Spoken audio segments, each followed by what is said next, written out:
योगी आदित्यनाथ इस वक्त चुनावी जनसभा को संबोधित कर रहे हैं। वो क्या कुछ कह रहे हैं, सुनते हैं। आज की इस चुनावी सभा में उपस्थित भारतीय जनता पार्टी वीरभूमि के अध्यक्ष श्री उदय शंकर बनर्जी जी, जिला महामंत्री श्री शांतनु मंडल जी, श्रीमती रीता पाल जी, श्री श्याम सुंदर गोड़ाई जी, जिला प्रभारी श्री संदीप नंदी जी, जिला उपाध्यक्ष रतन स्वरूप रतन सिन्हा जी, श्रीमती सुखमनी हेमब्रह्म जी, विधानसभा प्रभारी अतुल चटर्जी जी, विभाग संयोजक सुनील गुप्ता जी, सुरजीत सरकार जी,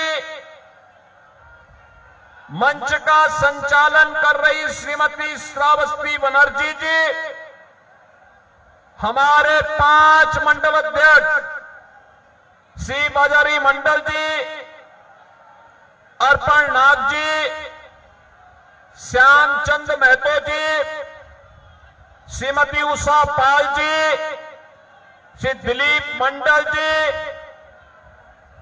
ओबी महिला मोर्चा के अध्यक्ष श्रीमती रश्मि डे जी, विधानसभा संयोजक श्री सुब्रांशु चौधरी जी, ओबीसी मोर्चा के अध्यक्ष अमृतलाल घोष जी, किसान मोर्चा के अध्यक्ष अष्टम मंडल जी, एसटी मोर्चा के अध्यक्ष सुनील मुर्मू जी, रामपुर हाट से बीजेपी के लोकप्रिय प्रत्याशी श्री ध्रुव साहा जी, हासन विधानसभा क्षेत्र से श्री निखिल बनर्जी जी, और आज के इस चुनावी सभा में उपस्थित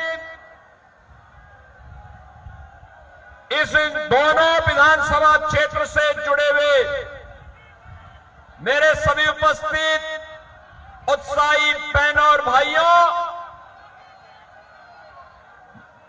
बंगाल की भूमि प्राचीन काल से ही पूरे भारत के लिए प्रेरणा भूमि रही है। और आज ये मेरा सौभाग्य है, जिस वीर भूमि के वीरों ने, वीरांगनाओं ने भारत की रक्षा के लिए अपने आप को बलिदान किया, उस पावन वीर भूमि की धरा को आज मुझे नमन करने और आप सबसे संवाद करने का सौभाग्य प्राप्त हो रहा है। बहनों और भाइयों, हम सब इस बात को जानते हैं कि वीर भूमि वही भूमि है जिस भूमि के वीर सपूत श्री राजेश ओरांग, जिन्होंने देश की रक्षा करने के लिए अपने आप को समर्पित किया, उस वीर भूमि को कौन भारतीय नमन न करता हो। और इतिहास उठा करके देखिए, ये भूमि है अध्यात्म के उच्च कोटि के साधक हो, या फिर इस भूमि ने रामकृष्ण परमहंस बंगाल की भूमि ने दिए, बंगाल की भूमि ने स्वामी प्रणवानंद जैसा सन्यासी दिया, और बंगाल की भूमि ने स्वामी विवेकानंद जैसा सन्यासी देकर के पूरी दुनिया के अंदर शंखनाद किया था कि गर्व से कहो हम हिंदू हैं। बहनों और भाइयों, ये बंगाल की भूमि है जहां पर खुदीराम बोस देश की आजादी के लिए हंसते हंसते फांसी के फंदे को चूमते हैं।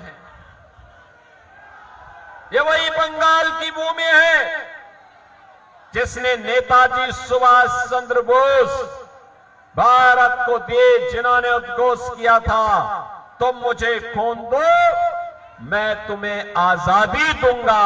ये बंगाल की भूमि में पैदा होने वाले नेताजी सुभाष चंद्र बोस का उद्घोष था।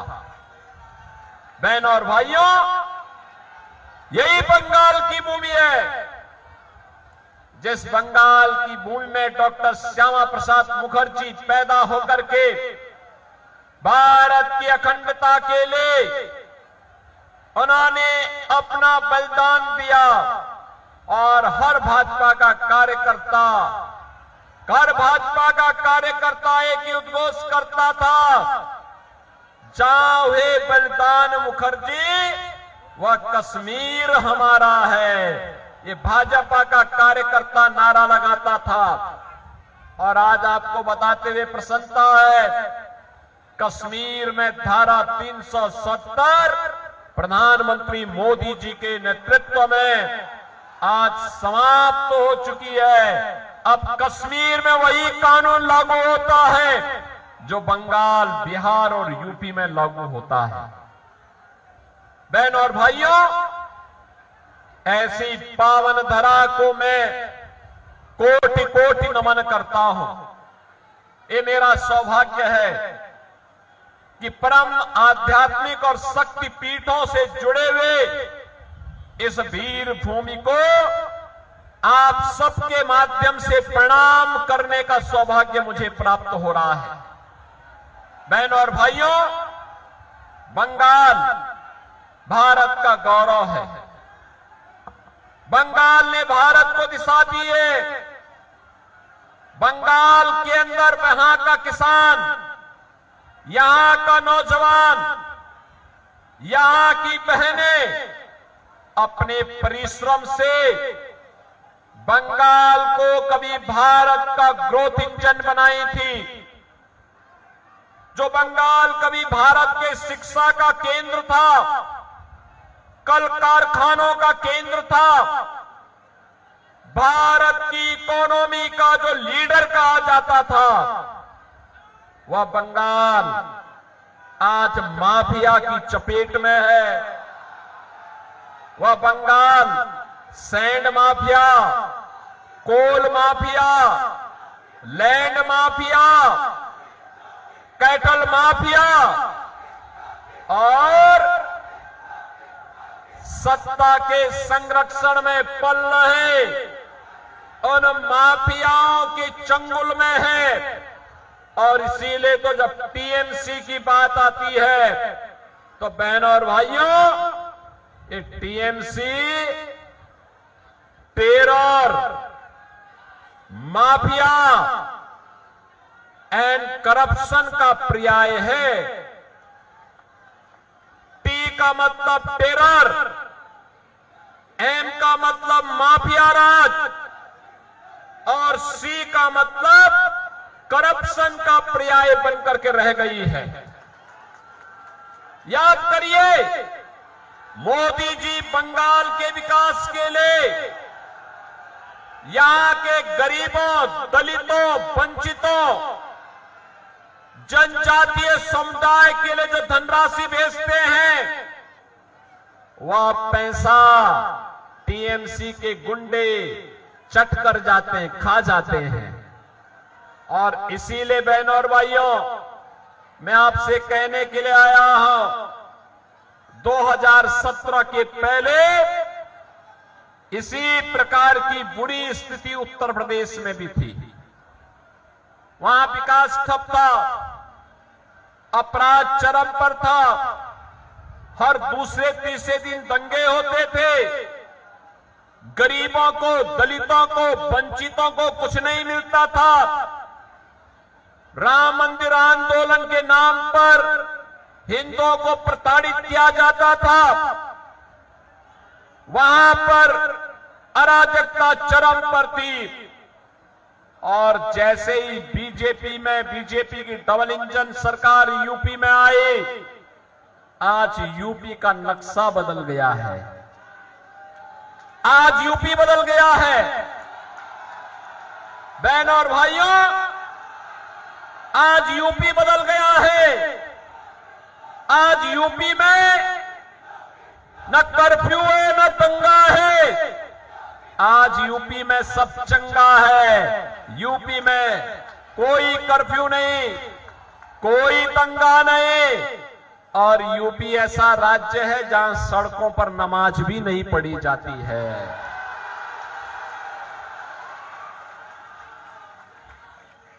माफिया मुक्त यूपी, गुंडा मुक्त यूपी। और माफिया और गुंडों का इलाज क्या होता है? ये बुलडोजर जब चलता है सड़कों पर तो माफिया की हड्डी पसली को भी एक करके ठीक करता है, उसकी संपत्ति को अपने कब्जे में लेता है और गरीबों के लिए वहां आवास बनाए जाते हैं, गरीबों को आवास दिए जाते हैं, जनजाति लोगों को आवास बनाए जाते हैं। बहनों और भाइयों, आपसे यही कहने के लिए आया हूं। मैं जानता हूं कि आप सब इस चुनावी सभा के लिए भी आपको परेशान होना पड़ा था। इस सभा के लिए जब श्री दुर्बसार बीजेपी के पदाधिकारी और मंडल अध्यक्षगण जब मेहनत कर रहे थे, टीएमसी के गुंडे धमका रहे थे। जो लोग इस चुनावी सभा में आ रहे थे उन्हें धमकी दी जा रही थी, फतवे पढ़े जा रहे थे। घबराइए मत, 4 मई को बीजेपी की डबल इंजन सरकार आने दीजिए। ये जो गुंडे हैं, ये जो माफिया हैं, जो धमकी दे रहे हैं, डबल इंजन की बीजेपी की सरकार आने पर आपके स्वागत के लिए झाड़ू लगाते हुए दिखाई देंगे सड़कों पर। और इसीलिए मैं आपसे कहने के लिए आया हूं, किसी माफिया के दबाव में मत आइए, किसी गुंडे के दबाव में भी मत आइए, किसी मौलाना के दबाव में भी मत आइए। याद करना, इन सब की अराजकता का केवल और केवल इलाज है डबल इंजन की बीजेपी की सरकार। एक गरीब को मकान मिले,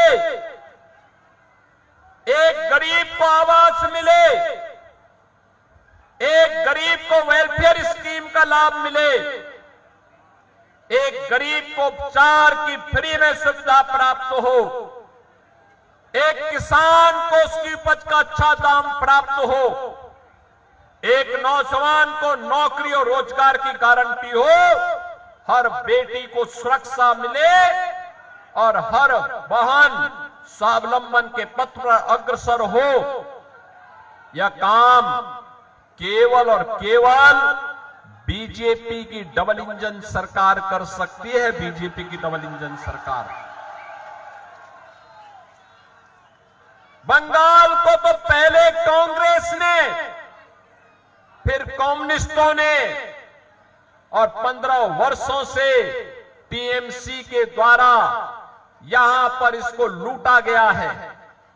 किसान बदहाल है, यहां पर धान की उपज लगातार घट रही है, मछली उत्पादन घट रहा है, नौजवान की नौकरी समाप्त हो गई है, कोयला उद्योग में कोल माफिया हावी हो गया है, यहां पर खनन के कार्यों में सैंड माफिया हावी हो गया है, गौ हत्या धड़ल्ले से हो रही है। बीजेपी आएगी, coal mafia, sand mafia, land mafia की प्रॉपर्टी को भी कब्जे में लेकर के गरीबों में वितरण करने का कार्य करेगी तो वहीं दूसरी ओर न गौ माता को कटने देंगे और न हिंदुओं को बंटने देंगे। याद करिए ना, ममता दीदी तो अब प्रोटोकॉल भी भूल गई है।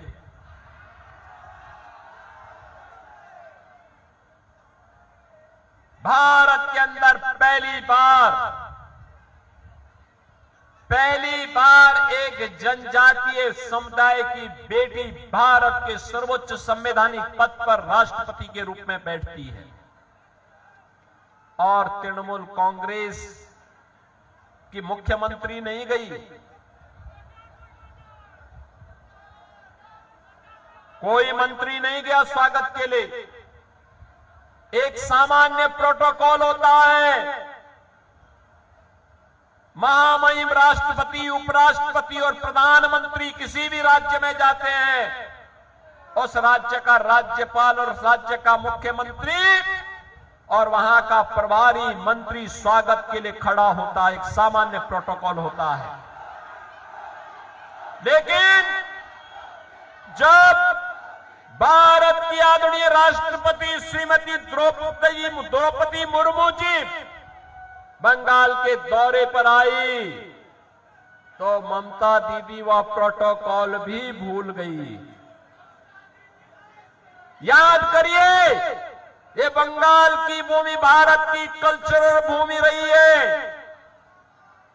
कल्चरल कैपिटल के रूप में बंगाल को पहचान मिली थी।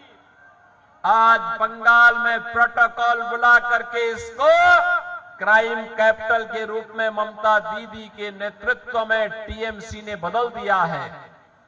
और बहनों और भाइयों, यही है पहचान का संकट आज बंगाल के नौजवानों के सामने, यहां के अन्नदाता किसानों के सामने।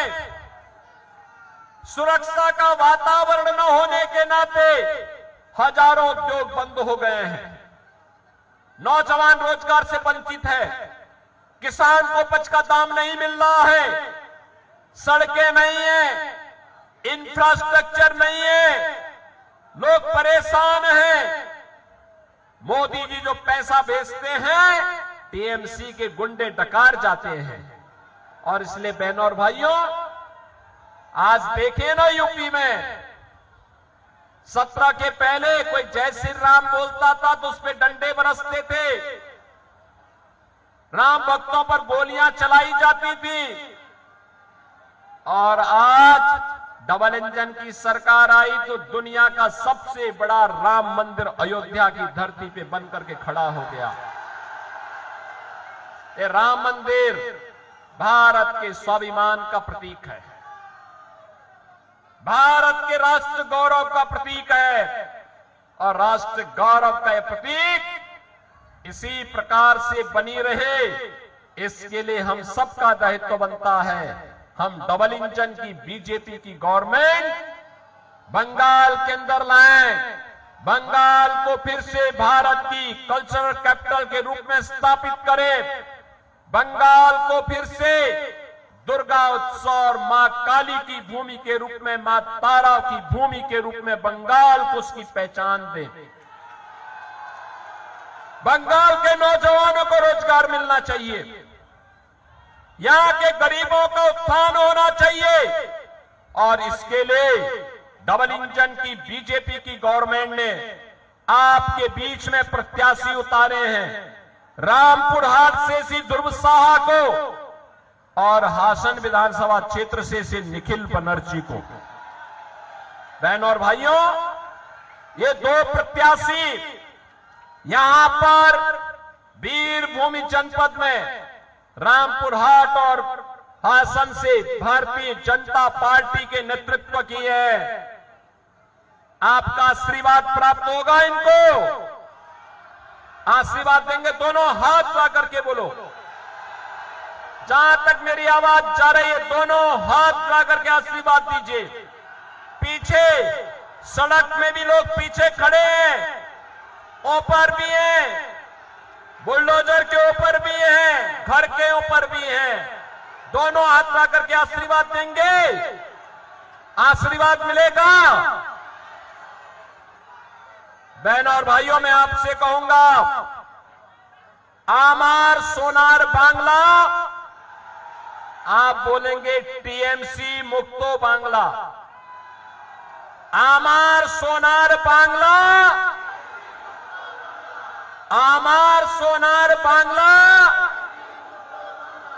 मैं कहूंगा, पलटानो दोरकार चाई, पलटानो दोरकार चाई बीजेपी सरकार, पलटानो दोरकार चाई बीजेपी सरकार। मेरे साथ बोलेंगे, भारत माता की, भारत माता की, भारत माता की, वंदे वंदे वंदे, तारा माई की, तारा माई की, जय श्री राम, जय जय